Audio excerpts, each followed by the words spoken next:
Camarades du Cercle Aristote, bonjour. Aujourd'hui, notre invitée, Christine Coton. Christine Coton, bonjour. Bonjour. Donc, ceux qui ont suivi la crise sanitaire vous connaissent. Vous êtes biostatisticienne, vous êtes l'auteur, pardonnez-moi, parce que autrice, ça me fait trop de mal. Vous êtes l'auteur de l'ouvrage Tous vaccinés, tous protégés, point d'interrogation, et c'est pas pour rien, aux éditions Très Daniel. Alors, euh, je sais déjà ce que certains vont dire. Ne revenez pas sur cette crise, c'est du passé. Oui, ne soyez pas des victimes traumatisées à un moment. Pour sortir d'un traumatisme, il faut arriver à le verbaliser. Donc, et surtout, il ne faut pas laisser certaines personnes se tirer avec la caisse, ce qui est une tentation chez certains. Donc, voilà, je voulais savoir, par rapport à la publication de votre ouvrage, si vous pouviez résumer vos travaux. Je sais que c'est compliqué, vu que vous êtes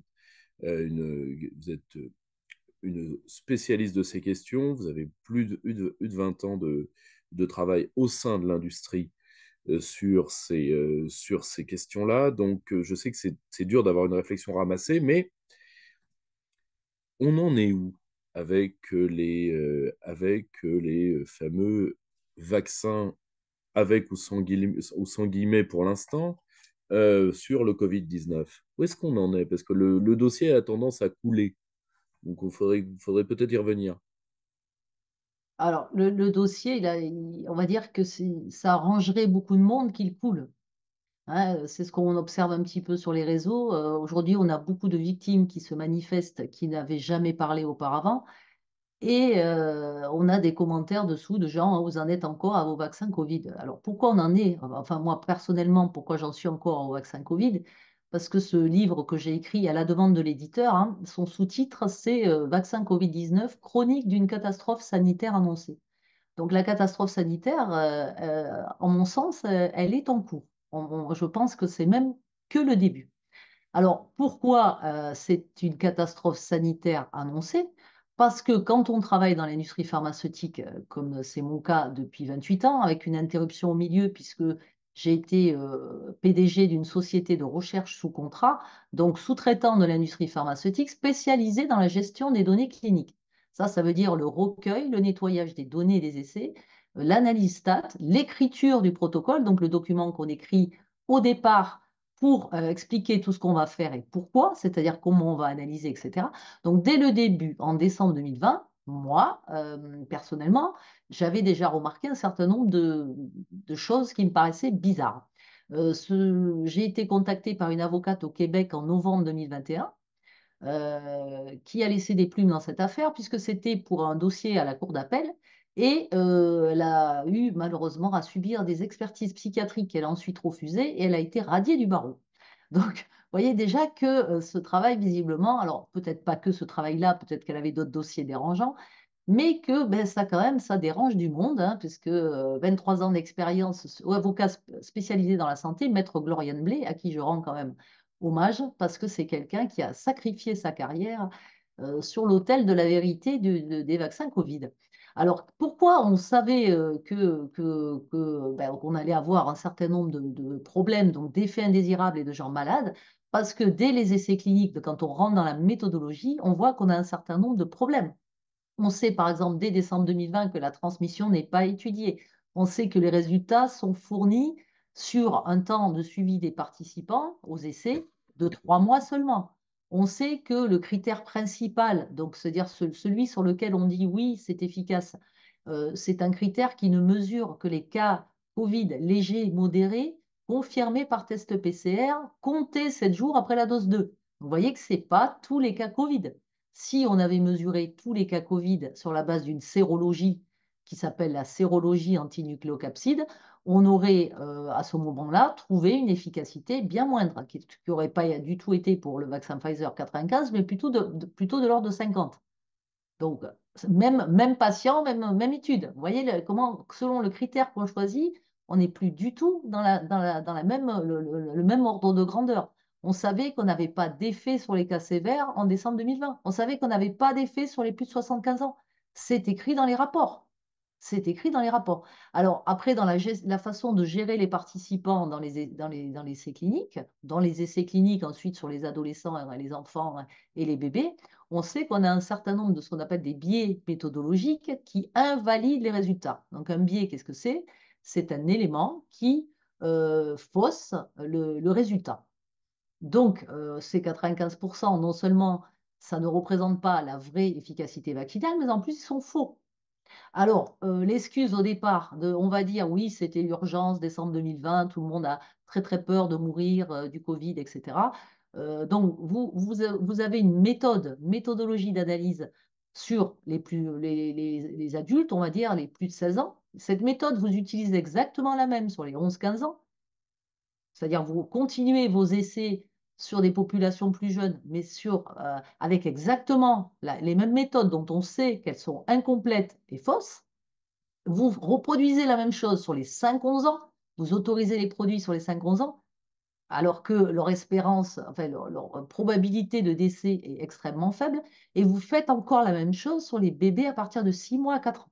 Et là, vous dites, ah ben, les bébés, on peut leur mettre 3 doses, 4 doses. Mais ben, je veux dire, au bout d'un moment, on voit bien qu'il y a une obstination à faire toujours de la même façon, alors que la méthode utilisée, elle n'est pas valable. Alors pourquoi aussi je suis capable de démontrer qu'elle n'est pas valable? D'une, parce que c'est mon métier, et de deux, parce que moi, au sein de ma société, j'étais assureur qualité.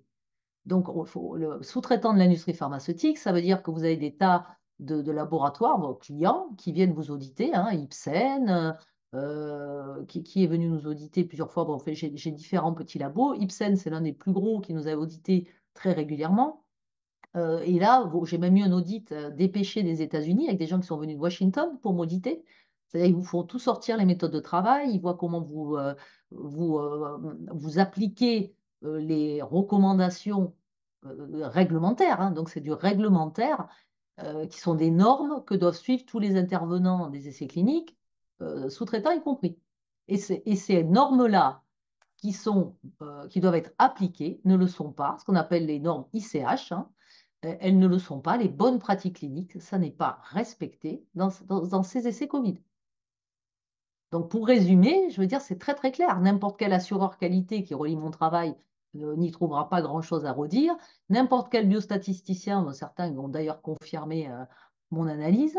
Et à ce jour, à part des insultes, on va dire, venant d'une partie que je dirais partie adverse, qui s'obstine à dire que les vaccins sont extrêmement efficaces, qu'ils ont sauvé des millions de vies et qu'ils ont très peu d'effets indésirables, enfin, ces gens-là, personne n'a jamais contredit mon travail avec une expertise qui tienne la route en quoi que ce soit. Donc voilà pour résumer en quoi consiste mon travail depuis de 3 ans. Justement, si on appuie sur le si, on est bien d'accord, quelles sont les conséquences, je dis ça pour nos auditeurs, si les essais cliniques sont démontrés ayant eu des biais et que ceci est à un moment et que ceci est démontré. Parce que je pense que c'est important pour nos auditeurs de comprendre le pourquoi. C'est si on invalide l'essai clinique, quelles en sont les conséquences?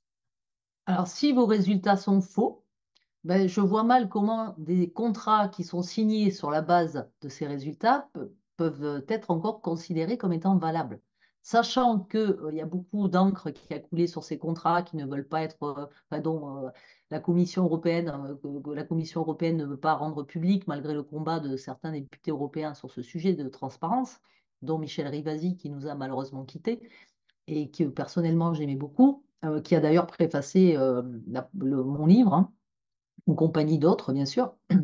Mais on a dans ces contrats, puisqu'on en a eu certains en fuite, et celui de l'Afrique du Sud, le contrat Pfizer-Afrique du Sud, ils avaient écrit que les essais cliniques de phase 2-3 étaient terminés. Donc c'était totalement impossible en avril 2021, au moment où ils signent le contrat, que les essais cliniques soient terminés, puisque l'essai clinique, au départ, il doit durer 2 ans. Donc vous vous rendez bien compte que quand on a des résultats en décembre 2020, on est à 3 mois de l'essai clinique. Vous avez quelque chose qui est prévu pour durer 2 ans et on vous donne les résultats à 3 mois et on vous dit c'est sûr et efficace. Alors déjà, on ne peut pas vous dire que c'est sûr au-delà de 3 mois, puisque vous n'avez rien d'autre que 3 mois d'observation. Donc, c'est très problématique parce que c'est-à-dire on a donné de fausses informations à la population. Donc, ces contrats, moi, pour moi, ils sont caducs. Et dans ces contrats, on a quoi? On a la protection des laboratoires. Voilà. Mais si le contrat est caduc et que les résultats fournis aux agences pour signer les contrats sont faux, ben, je pense que les États peuvent se retourner du coup contre les laboratoires et du coup faire sauter cette fameuse protection qui ferait que les labos n'ont pas indemnisé les victimes. Vous qui avez vu ces comptes rendus de tests, parce qu'à un moment, vous savez, il y a la fameuse phrase de Bonaparte à qui on demandait si entre un imbécile si entre un imbécile et un escroc, lequel des deux il fallait faire pendre. Il avait répondu l'imbécile parce que la malhonnêteté a des limites, l'imbécilité n'en a pas. Le, est-ce que ce sont des essais qui ont été bâclés ou est-ce que ce sont des essais qui ont été truqués? Ah, voilà. Alors là, c'est vraiment le cœur du problème. Donc pendant longtemps, moi j'ai dit, on ne sait pas. Donc c'est pour ça que dans ce rapport que j'ai écrit en janvier 2022, j'ai émis une conclusion prudente, on va dire, en disant, il faut un audit des laboratoires, il faut stopper le produit, hein, au moins de façon temporaire.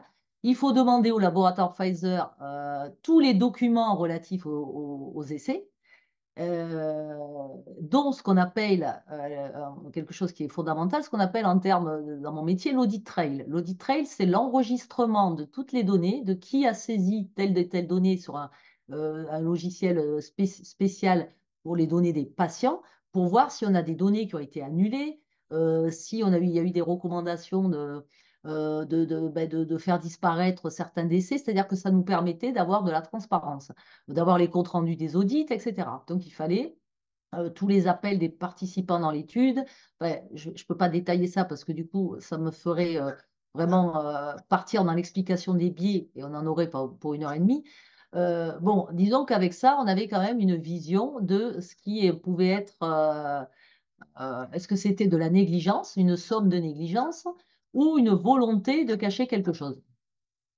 Donc, mon avis, on va dire au départ, c'est que ça pouvait être parfaitement une somme de négligence qui mène finalement à approuver un produit euh, dont on est finalement peu sûr et qui comporte beaucoup de risques qu'on cache soigneusement au grand public.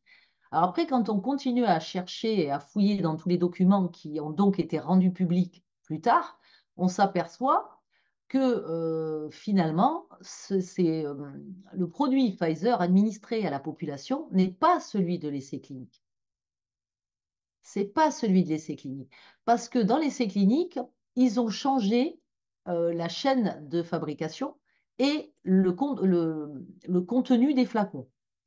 Et ils ont prévu dans le fameux protocole de tester ce nouveau procédé de fabrication uniquement sur 250 patients par lot. Et on a dans la base de données que moi j'ai récupéré, que certains analysent dans le monde entier et qui ont fait un travail absolument extraordinaire, sans être forcément personnels de l'industrie pharmaceutique, hein, et qui ont fait un travail exceptionnel on va dire, de mise en lumière d'un certain nombre d'incohérences qui quand même posent beaucoup de questions. Donc, ce qui est curieux, c'est que comment des agences de santé aient pu accepter un produit, donc du coup, qui n'est pas celui qui a eu les 95% d'efficacité et dont on n'avait même pas prévu dans le protocole d'essai clinique de ne pas, enfin, on n'avait pas prévu de mesurer la tolérance. Quand même, ça laisse perplexe. Alors, pourquoi les agences de santé ont laissé choisir ce critère un peu compliqué qui ne mesure pas les cas Covid, mais que les cas Covid légers, modérés, blablabla. Pourquoi?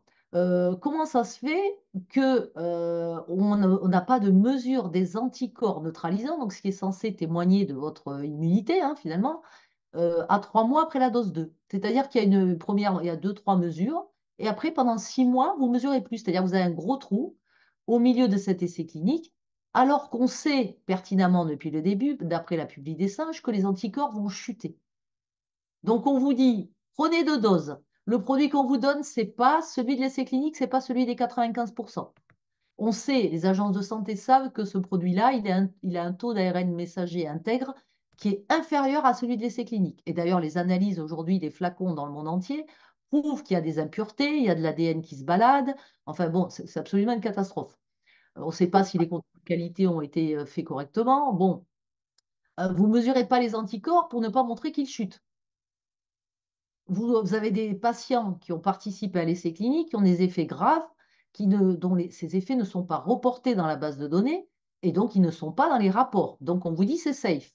Donc en gros, en décembre 2020, janvier 2021, on vous dit deux doses et vous retrouverez la vie normale.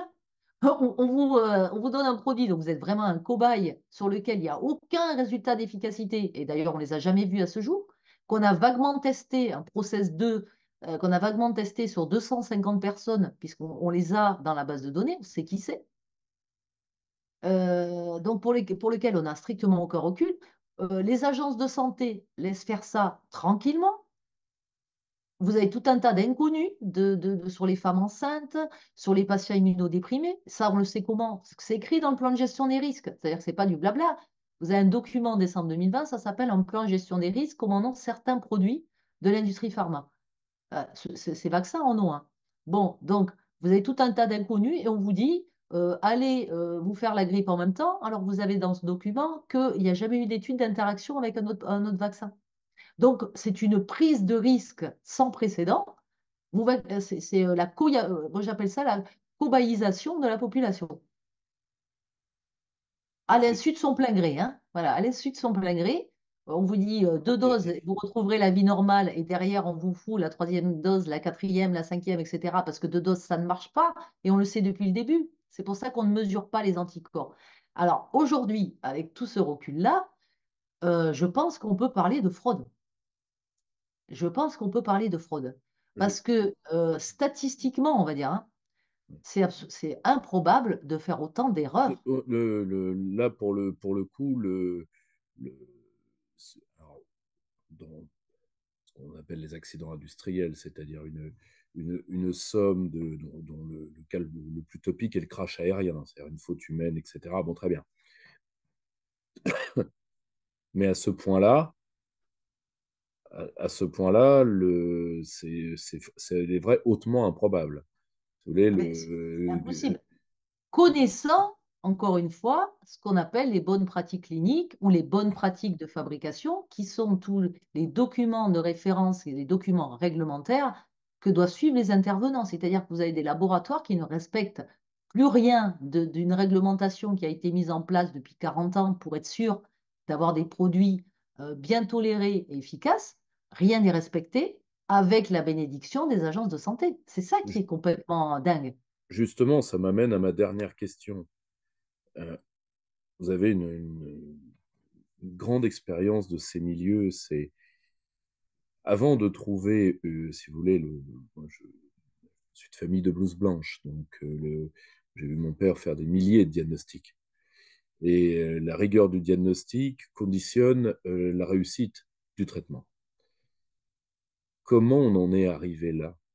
Si vous voulez, comment on est arrivé, comment l'industrie pharmaceutique a pu se permettre ça à l'échelle de la totalité du monde occidental. Je mets le monde en développement à part, parce que le monde en développement, soit il a des entreprises publiques, militarisées ou autres, qui sont totalement différentes, y compris dans des pays très développés, type Corée du Sud ou autres, soit il est dépendant des entreprises occidentales. Donc c'est vraiment un problème occidental. Comment, d'après vous, de ce que vous avez pu observer, comment on en est arrivé là? Alors, j'ai écrit dans mon livre, la recherche clinique est en voie de poubellisation. Alors, moi, j'avais remarqué depuis quelques années qu'il y avait on va dire, une espèce de prise de pouvoir hein, du marketing, hein, où on avait quand même, enfin, moi, ça me posait quelques problèmes parce que j'aime pas travailler avec le marketing, je préfère travailler avec les gens de la recherche clinique pure et dure. Bon, mais ça restait quand même une recherche clinique qui respectait vraiment les normes. Parce que j'ai quand même travaillé pour des gros laboratoires, hein. Moi, j'ai travaillé pour, je pense, pour AstraZeneca, mais ça devait être dans une ATU, autorisation temporaire d'utilisation. J'ai travaillé pour Aventis, pas mal. J'ai fait beaucoup d'études. Pour Servier, pour Ipsen, pour Janssen Cilag, pour Medtronic, pour Sanofi, pour Saint-Labo, pour Pierre Fabre, enfin, Takeda. J'ai travaillé quand même pour beaucoup de laboratoires. Je n'ai jamais vu, mais jamais, aucun essai clinique géré de cette façon. Je n'ai jamais vu d'agence de santé se comporter de cette façon. J'ai participé à des dépôts de dossiers donc à la FDA aux États-Unis avec des questions des agences sur des produits, par exemple, qui étaient administrés 2 fois, puis on voulait les administrer en continu, etc. Donc, c'est-à-dire il y a un changement d'autorisation de mise sur le marché qui est désiré, et donc il y a les essais cliniques qui vont avec. Bon, je l'ai toujours dit, je n'ai jamais vu personne dans l'industrie pharma, de ce qu'on appelle le big pharma corrompu, qui faisait exprès de travailler mal pour arriver à des conclusions qui n'existent pas. Jamais. Donc ça, c'est tout à fait inhabituel. Donc ces vaccins Covid, ils ont ouvert une porte qui est la porte de la médiocrité la plus totale. On ne respecte plus les normes. On ne reste alors que les labos tentent, on va dire, hein, que les laboratoires tentent en disant, bon voilà, on vous a fait une daube, ce que j'aime bien appeler la daube toxique et inefficace, mais que les agences acceptent. Là est le vrai problème. Pour moi, il y a une responsabilité phénoménale des agences de santé, puisque dès qu'ils ont soumis les dossiers, il y avait dès qu'ils ont soumis le protocole, c'est-à-dire avril 2020, il y avait des tas de questions à poser, des tas de remarques à faire sur ce document.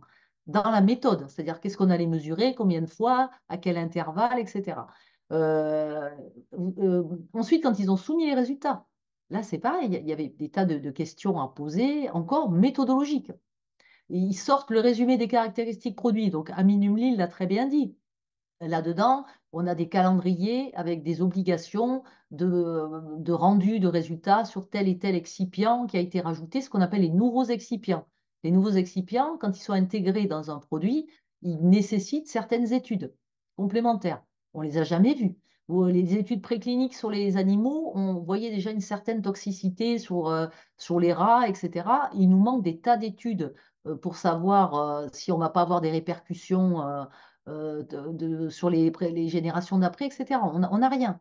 Alors, cerise sur le gâteau, on sait par une information de bourse Moderna, une SEC, ce qu'ils appellent les SEC aux États-Unis, que c'est la FDA, pour la FDA, ces produits étaient des thérapies géniques qui ont été classés en vaccins pour pouvoir en accélérer le développement. Donc ça veut bien dire ce que ça veut dire. Ça veut dire que vous bâclez les essais sur les animaux, vous bâclez les essais sur les gens, vous n'avez pas toutes les données, donc vous n'êtes pas en mesure de savoir ce que ça va faire à moyen terme ni à long terme. Et on continue à nous asséner partout que c'est sûr. Non, ça ne peut pas être sûr quand on a autant d'inconnus. Ça ne peut pas être sûr. C'est une prise de risque sans précédent. Et dès l'instant où on a ouvert cette porte, eh ben, évidemment, tout le monde s'engouffre dedans. C'est-à-dire que maintenant, et McKinsey les premiers, hein, qui réclament depuis je ne sais pas combien d'années, là, parce que j'ai un article sur ce sujet, ils veulent des développements de vaccins en 100 jours, médicaments en 100 jours. Mais quand on voit ce qu'on a eu en 325, je crois, là, pour le vaccin Pfizer, 325 jours. Bon, en 100 jours, on va avoir quoi? On va avoir des morts. Comme produit en 100 jours. Donc, vous voyez, le drame, hein, c'est que maintenant, tout produit qui va sortir, on n'est plus sûr du tout de sa fiabilité. Alors, c'était compliqué à comprendre pour le grand public, puisque déjà, biostatisticiens, les gens ne savent pas ce que c'est. Ce sont ceux qui font les analyses des essais cliniques, c'est ceux qui font les tableaux de résultats. Bon, on n'en a jamais vu sur aucun plateau de télévision. Enfin, je n'ai pas souvenir qu'on ait vu quelqu'un venir parler des résultats des rapports cliniques. Personne n'a parlé du plan de gestion des risques qui soulevait toutes des populations qui n'avaient jamais été étudiées et donc pour lesquelles on allait prendre des risques en les vaccinant, puisqu'on n'avait pas de résultats. Bon, donc voilà. Alors maintenant qu'on a ouvert cette porte, hein, eh ben, on va avoir des tas de produits en développement, et c'est déjà en cours, que ce soit de l'ARN messager ou des dommages collatéraux. Donc aujourd'hui, qu'est-ce qu'on observe? C'est qu'on a des millions d'effets indésirables reportés, avec un sous-report qui est phénoménal, puisqu'on le sait, qu'on a un sous-report dans les vaccins, on l'a toujours su, on a des publications sur le sujet. Donc quand vous avez peut-être, pardon, je casse tout, quand vous avez 1 million de cas ou 2 millions de cas reportés, vous pouvez multiplier ça par 10 ou peut-être même par 20 ou 50. Donc vous avez potentiellement des millions de gens qui sont malades, infectés. Donc ceux qui arrivent jusqu'à nous sur les réseaux sociaux, on va dire, ce sont des gens qui sont en situation très grave, puisque ça fait des mois, voire des années qu'ils sont dans une errance médicale terrible, et ces gens ont vraiment besoin d'aide. Donc l'urgence, elle est vraiment de reconnaître les victimes, puisque là, récemment, vous avez vu, on avait un ancien ministre de la Santé qui en était encore à nous dire qu'il n'y avait pas d'effets indésirables pour les vaccins. C'est absolument scandaleux. C'était d'autant plus une information fausse qu'on pouvait vérifier facilement, puisqu'on a eu des indemnisations de victimes. Donc on voit mal comment l'ONIAM aurait pu indemniser des victimes qui n'en sont pas. Donc bon, déjà, c'était du grand n'importe quoi. Enfin, ça, on a l'habitude. Voilà, donc l'urgence, elle est vraiment de reconnaître les victimes puisqu'il y a une nécessité de les prendre en charge. Vous avez beaucoup d'encéphalite myalgique, enfin, vous avez des cas très très graves avec des personnes qui sont extrêmement diminuées. Euh, c'est celle-là qui essaie de s'exprimer puisque malheureusement, auprès des médecins, elle n'arrive pas à trouver de solution. Alors pourquoi c'est une catastrophe sanitaire annoncée? Ça, je voulais revenir là-dessus quand même. Parce que en octobre 2020, hein, on a des gens qui sont très bien informés, puisqu'ils sont des gens du CDC ou de la FDA, qui avaient présenté à la première réunion justement FDA, dont les réunions sont disponibles sur la chaîne YouTube de la FDA. Hein. Donc on retrouve, on peut réécouter si on veut, j'ai mis tous les liens dans mon livre, ces gens qui présentent les événements indésirables à surveiller. Et là, qu'est-ce qu'ils nous présentaient en octobre 2020? Bon, ils nous disaient que ce qu'ils appelaient les possible adverse events outcomes, donc les effets indésirables possibles, ben, ils nous parlaient des Covid, ils nous parlaient de décès, des problèmes pendant la grossesse ou chez les enfants, de Guillain-Barré, d'effets indésirables neurologiques, encéphalomyélite aiguë disséminée, myélite transverse, sclérose en plaques, névrite optique, polyneuropathie inflammatoire démyélisante chronique, encéphalite, méningite, ataxie, blablabla, crise d'épilepsie, convulsions, AVC, narcolepsie, maladie auto-immune, anaphylaxie, infarctus du myocarde, myocardite, péricardite, tiens non, thrombocytopénie, coagulation intravasculaire disséminée, thromboembolie veineuse, arthralgie, arthrite, etc., etc. Donc ça, 22 octobre 2020. Donc comment aujourd'hui on peut nous faire croire qu'on ne pouvait pas prévoir qu'il allait y avoir une somme astronomique de problèmes, sachant que ils avaient dit qu'il fallait surveiller tout ça. Voilà. Donc comment on pourrait nous le faire croire? Alors c'est dans ce sens-là que je ne suis pas du tout d'accord avec le terme apprenti utilisé par Alexandre Orion-Cotte. Alors c'est vrai que c'est un très bon titre, Les apprentis sorciers. Ça c'est très très très très bon titre, c'est très vendeur. Il n'y a pas d'apprenti dans l'industrie pharmaceutique. Hein. Il n'y en a jamais eu. Donc moi ce titre je ne l'aime pas parce que il a une tendance à, on va dire, excuser les personnes responsables de tout ça. Quand on est un apprenti, c'est oh, ben, on fait des bêtises, on ne savait pas. C'est impensable de se dire qu'on ait développé ces produits en un temps record, sans avoir fait un minimum de tests que peut-être on n'a pas rendu public, et qu'on ne savait pas ce qu'on faisait. Enfin, ce qu'on savait tout du moins, si on ne savait pas ce que ça allait faire, on savait que ça représentait une prise de risque sans précédent. Ça, on le savait. Et à ce titre-là, on met quand même la vie des gens en danger. C'était l'objet de mon travail en janvier 2022. J'ai demandé la suspension urgente pour mise en danger de la vie des personnes. Bon, évidemment, malgré mon passage devant les députés sénateurs de l'OPEX, hein, l'Office parlementaire des évaluations des pratiques techniques, etc., etc., etc. Donc, cette commission qui n'a été qu'une mascarade pour, on va dire, essayer d'apaiser la colère des victimes, euh, bon, j'ai présenté mes documents et j'ai demandé ça, preuve à l'appui, bien évidemment. Bon, j'ai présenté ce travail devant des personnes de l'Agence du médicament, la NSM, qui m'ont gentiment reçu d'ailleurs, ils n'étaient pas obligés. Bon, alors, des justifications, on peut en trouver des dizaines, hein, de oui, l'urgence, etc. Mais enfin, au bout d'un moment, il faut revenir à la méthode. Et Au puis, niveau puis si méthodo, vous ça ne voulez, tient pas la route. si vous voulez, l'urgence a du mal à excuser. Enfin, si vous voulez, l'urgence ne peut pas justifier comment dire, l'urgence ne peut pas justifier un produit dont on peut discuter encore de l'efficacité et dont, a priori, on a tout tenté pour minimiser la dangerosité. À un moment, l'urgence, c'est parce que, si vous voulez, il peut se cacher beaucoup de choses derrière l'urgence. Comme disait Raymond DeVos, la raison d'État, c'est d'état de raison. Donc, il peut avoir des Oui, tas de raisons. j'adore. Raymond DeVos, j'adore. Donc, mais oui, effectivement. Et puis, donc, au bout d'un moment, même admettons qu'on ait pris des risques, on voit bien qu'il il y a des problèmes, qu'il y a des gens qui se plaignent. Est-ce que ces gens ont été reçus par les autorités de santé? Non. Voilà, vaguement par l'OPEX, ils en ont auditionné quelques-uns, mais je ne crois pas que ça intéresse beaucoup la NSM de contacter les gens qui sont en train d'agoniser dans des coins. D'ailleurs, ça n'a même pas intéressé les autorités. Les personnes qui ont eu des effets indésirables graves dans les essais cliniques, aux États-Unis, on a Brian Dressen dans l'AstraZeneca, dans l'essai clinique AstraZeneca. On a Augusto Roux, avocat en Argentine, qui a participé à l'essai clinique Pfizer sur les adultes, qui a failli mourir d'ailleurs. On a Madi Degaré sur l'essai clinique Pfizer pour les ados.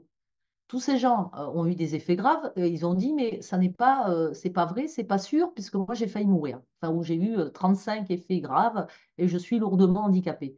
Mais personne ne s'est intéressé à ces gens qui ont participé, qui sont des volontaires dans l'essai clinique. Donc, comment on explique qu'il y ait eu cette cabale organisée contre les victimes, contre les lanceurs d'alerte, puisque c'est clairement ça, on le voit sur les réseaux. C'est-à-dire que ce sont des réseaux organisés, des meutes de trolls infâmes, incultes, et qui vont se retrouver bientôt devant les tribunaux, mais qui sont en lien avec des journalistes, avec des médecins de plateau, voire même avec des politiques. Donc comment on explique tout ça? C'est bien pour cacher quelque chose. Et dès l'instant où on veut cacher, c'est qu'on savait. C'est qu'on savait. Et le problème, ben maintenant, ce sont les procédures judiciaires. Voilà. C'est-à-dire que maintenant, dès l'instant où on est un certain nombre de professionnels à avoir écrit des documents qu'ils vont avoir beaucoup de mal à contredire, hein, parce que bon, moi, je rappelle que j'ai posté mon rapport sur le réseau LinkedIn en janvier 2022. J'ai eu la visite exactement de 133 avocats en 2 jours, avant que LinkedIn ne ferme mon compte. J'avais juste posté pour demander l'avis de mes collègues de l'industrie pharma. Hein. Ce n'était pas pour faire de la polémique particulièrement. Hein. J'ai dit, j'ai écrit ça. Moi, je demande à ce que ça soit relu et évalué. D'ailleurs, c'est une démarche tout à fait scientifique. Donc, 133 avocats, département d'État américain, gendarmerie nationale, ministère des Armées, ministère de l'Intérieur, Apple, l'OMS. Qu'est-ce que j'ai vu? Bah, des différents États, Genève, etc., etc. Thales, hein, Airbus. Et je me suis quand même demandé ce que ces gens venaient faire sur mon profil. Donc ce travail depuis le début dérange et cette faille monumentale dans l'essai clinique, je pense qu'ils n'avaient pas prévu qu'elle se voie. Voilà, ils avaient prévu les lanceurs d'alerte pour les effets indésirables, mais que quelqu'un se trouve en situation, on va dire comme moi, d'avoir rien à faire et d'avoir le courage de dire non, non, cet essai clinique, il est complètement bancal et ça ne va pas, ben, ils n'avaient pas prévu, mais ils n'avaient pas prévu des gens comme Amine Oumline non plus, hein, qui allaient dire au niveau réglementaire, on a des problèmes. Et malheureusement, au niveau réglementaire, ben, ils sont un petit peu coincés parce que ben, c'est compliqué pour eux de dire qu'il n'y a pas de problème, puisqu'on a les preuves. On a les preuves. Malheureusement, les victimes existent. Les gens qui ont failli mourir pendant l'essai clinique, dans les essais cliniques existent. Et bon, ben, c'est compliqué aujourd'hui de les faire disparaître. Hmm. Hein. C'est peut-être plus simple de faire disparaître les lanceurs d'alerte que de faire disparaître les victimes, puisqu'il y en a beaucoup. Donc voilà où on en est aujourd'hui. Donc là aujourd'hui, il faut des procédures judiciaires.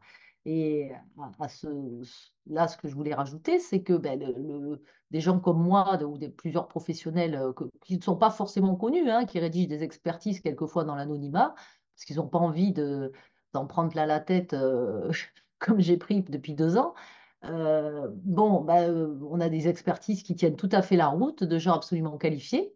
La plainte pour empoisonnement qu'on avait déposée, ben, elle tenait parfaitement la route et elle tient de plus en plus la route, je vais dire, au fur et à mesure que les éléments sortent, les analyses des flacons, cet ARN qui se lie pas correctement, enfin, je ne peux pas rentrer dans les détails parce que ce n'est pas mon domaine, mais qui visiblement peut créer enfin, la réplication va créer des protéines qui n'existent pas. Bon, enfin, je veux dire, c'est une prise de risque qui est phénoménale par rapport à la mortalité initiale de la maladie. Encore une fois. Les jeunes, c'était très très faible. Finalement, ceux qui mouraient, c'était ceux qui avaient des pathologies concomitantes, c'était les populations âgées, c'était les populations, ben, ceux qui avaient voilà, des comorbidités, mais c'était très peu ni les enfants, enfin, les enfants ou les jeunes. Et aujourd'hui, qu'est-ce qu'on voit? Ben, on a quand même des excès enfin, de surmortalité.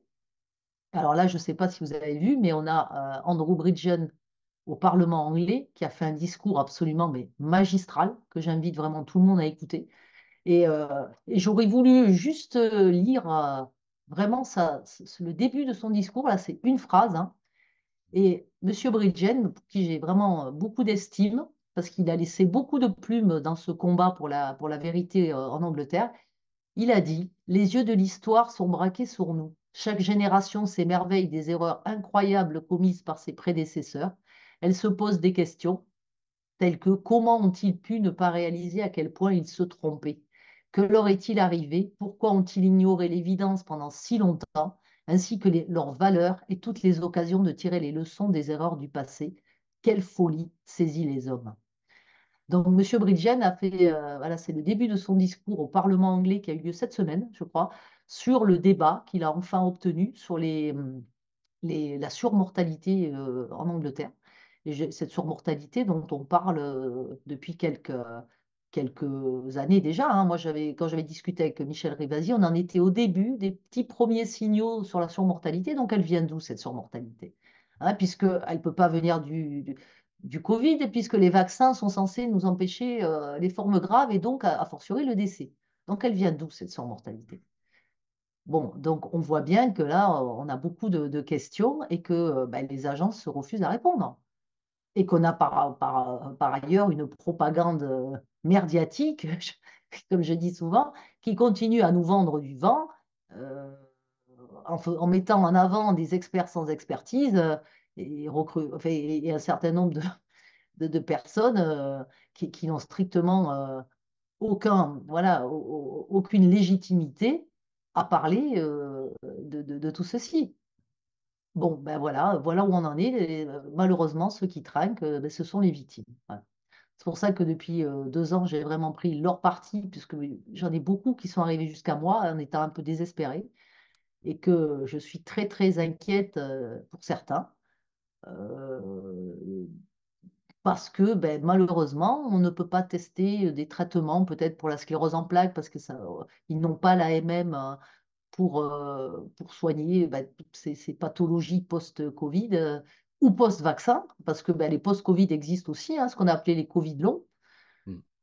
Bon, ben voilà, il ne faut pas non plus dire que ces gens n'existent pas. Et malheureusement, bon, alors là, il y a un débat aussi sur les cancers qui commence à apparaître. Bon, ben, je ne sais pas où ça va donner, enfin ce que ça va donner, mais la catastrophe sanitaire, elle commence, hein. Oui, Elle commence. Donc, oui. je vais faire un Xème appel aux autorités de santé pour reconnaître ces victimes, s'il vous plaît, parce que, bon, maintenant qu'on a rendu ces gens malades, je pense qu'il est assez normal de faire quelque chose pour essayer de les soigner. Oui, on conclura sur ce fait qu'à certains moments de l'histoire, le problème des victimes, c'est qu'elles constituent aussi des témoins. Et voilà, très bonne C'est- conclusion. Merci beaucoup, Christine Goton. Et on continuera à suivre vos travaux et les développements de cette affaire qui va nous occuper encore un long moment. Tout à fait. On ira jusqu'au bout de toute façon. Merci beaucoup. Merci. Chers camarades, si tu veux plus de contenu, de réinformation, d'éducation populaire et de formation intellectuelle, n'hésite pas à faire un don sur notre page Tipeee.